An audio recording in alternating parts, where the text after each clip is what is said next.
Party हो या किसी दोस्त से मिलने का प्लान या फिर परिवार के साथ थोड़ा समय बिताने का अवसर, अक्सर ही हम ब्रांडेड रेस्टोरेंट जाते हैं क्योंकि हम वहाँ के खाने की क्वालिटी को लेकर पूरी तरह से चिंता मुक्त रहते हैं और वहाँ हम बासी मिलावटी जो भी परोसा जाता है उसे बड़े चाव से खाकर उसके मेन्यू पर लिखे हुए पूरे पैसे चुकाकर खुशी खुशी वापस आ जाते हैं।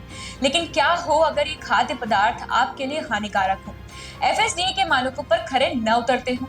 दरअसल हुआ यूं कि अक्सर त्योहारों में जागने वाला एफएसडीए अचानक जाग गया और पहुंच गया शहर के नामचीन ब्रांडेड दुकानों पर। ताबड़तोड़ कार्रवाई करते हुए सैंपल्स इकट्ठा किए। खाद्य सुरक्षा विभाग ने शहर के 12 प्रमुख फूड ब्रांड्स के 36 सैंपल जांच के लिए भेजे, जिनमें से ज्यादातर गुणवत्ता मानकों पर खरे नहीं उतरे। रिपोर्ट की माने तो इनमें बासी सामग्री, बैक्टीरिया, मिलावटी उत्पाद और साफ सफाई में भारी लापरवाही पाई गई है। जो नामचीन ब्रांड सवालों के घेरे में हैं, उनकी लिस्ट जारी कर दी गई है। जानकारी के मुताबिक केएफसी सहारागंज में पुराने तेल में बार बार फ्राई किया गया खाना परोसे जाने का खुलासा हुआ है। इसके अलावा मैकडॉनल्ड्स हजरतगंज में फ्राइड आइटम में सिंथेटिक रंग मिला, जो स्वास्थ्य के लिए बेहद हानिकारक। वहीं दस्तरखान में बासी मटन और बदबूदार ग्रेवी मिलने पर दुकान को तुरंत सील कर दिया गया, जबकि पिज्जा हट में सॉस में गैर खाद्य ग्रेड सामग्री का इस्तेमाल पाया गया, जिस पर नोटिस जारी किया गया है। वहीं बर्गर किंग में मेयोनीज के सैंपल में बैक्टीरिया पाए गए हैं, जबकि सबवे में खुले में सब्जी काट कर रखने से स्वच्छता मानकों का उल्लंघन पाया गया है। डोमिनोज में एक्सपायरी डेट पर नया स्टिकर चिपकाकर उपभोक्ताओं को गुमराह करने का प्रयास किया जाता है, इसका खुलासा हुआ है। वहीं बिरयानी ब्लूज फ्लेवर में कृत्रिम तत्वों की अधिकता पाई गई है, जिसके चलते इस पर जुर्माना लगाए जाने की संभावना है। इसके अलावा बरिस्ता में बर्फ में बैक्टीरिया पाए गए हैं, जबकि 56 भोग के मावे में मिलावट की पुष्टि हुई है, जिसकी जांच अभी भी जारी है। वहीं हल्दीराम की नमकीन में घटिया गुणवत्ता वाला तेल उपयोग किए जाने की पुष्टि हुई है और वाव मोमोज के पानी से बदबू आने और साफ सफाई की कमी के चलते नोटिस जारी किया गया है। लेकिन इन सब के बीच कुछ ऐसा हुआ जो पचाए नहीं पच रहा।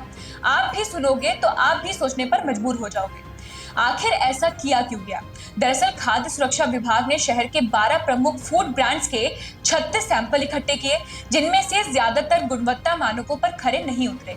इनमें बासी सामग्री, बैक्टीरिया, मिलावटी उत्पाद और साफ सफाई में भारी लापरवाही पाई गई। लेकिन चौंकाने और सोचने वाली बात यह है कि KFC, McDonald, Pizza Hut, Burger King, Subway, Dominos, Biryani Blues, Barista, Haldiram, Wow Momos में से सबको किसी को नोटिस भेजी गई है, तो कुछ को खामियों के चलते जुर्माना लगाया गया है। लेकिन दस्तरखान एक ऐसा रेस्टोरेंट है जहां बासी मटन और बदबूदार ग्रेवी मिलने पर दुकान को तुरंत सीज कर दिया गया।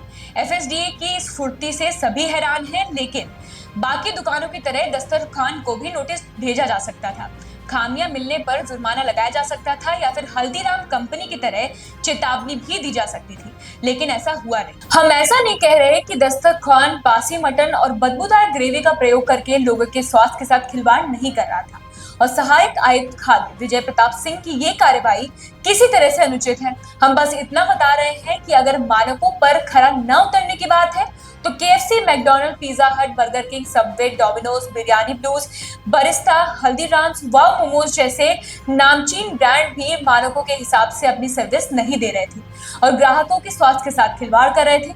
लेकिन इन्हें तो बस नोटिस दी गई और चेतावनी देकर या जुर्माना लगाकर रिहा कर दिया गया। इस तरह की कार्रवाई के बाद ये तो सवाल करना बनता है कि क्या बड़े ब्रांड्स मैनेज हो गए हैं। इस पर आपकी क्या राय है, हमें जरूर बताएं।